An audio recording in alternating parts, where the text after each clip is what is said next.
काँग्रेस खासदार प्रणिती शिंदे यांनी विकास कामांच्या मुद्द्यावर सोलापूर महापालिका आयुक्तांसह अधिकाऱ्यांना धारेवर धरले। खासदार निधीतून दिलेल्या 40,000 कोटींच्या लेखाजोगा मागितल्यावर प्रणिती शिंदे आक्रमक झाल्या। तसंच भाजप आमदारांची काम होतं असा आरोप देखील त्यांनी यावेळी केलाय। सोलापुरात झालेल्या मुसळधार पावसामुळे अनेक भागातल्या नागरिकांच्या घरात पाणी शिरलंय। यावरनं महानगरपालिकेच्या कामाबाबत त्यांनी प्रश्न उपस्थित केले।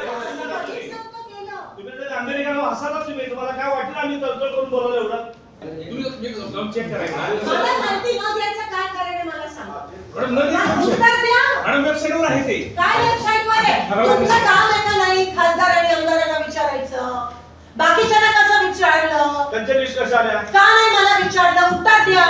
शासनाच्या ज्या योजना असतात लोकप्रतिनिधी आपण कळवलं पाहिजे शासनाच्या महानगरपालिका। नाही उत्तर द्या ना, का विचारलं नाही? कारण कारण स्कीम जी आहे केंद्र सरकारची आहे, बरोबर आहे की नाही? हे सर तुम्ही जर अमेरिकेला हसालाच तुम्हाला काय वाटलं आम्ही तडजोड करून बोलवलं एवढं?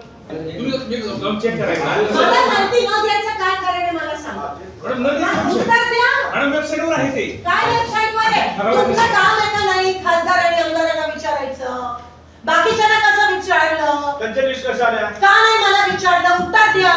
शासनाच्या ज्या योजना असतात लोकप्रतिनिधी आपण कळवलं पाहिजे शासनाच्या महानगरपालिका। नाही उत्तर द्या ना, का विचारलं नाही? कारण स्कीम जी आहे आता isakal.com आहे देशातील नंबर 1 ची मराठी न्यूज वेबसाईट। प्रत्येक अपडेटसाठी isakal.com ला नक्की भेट द्या।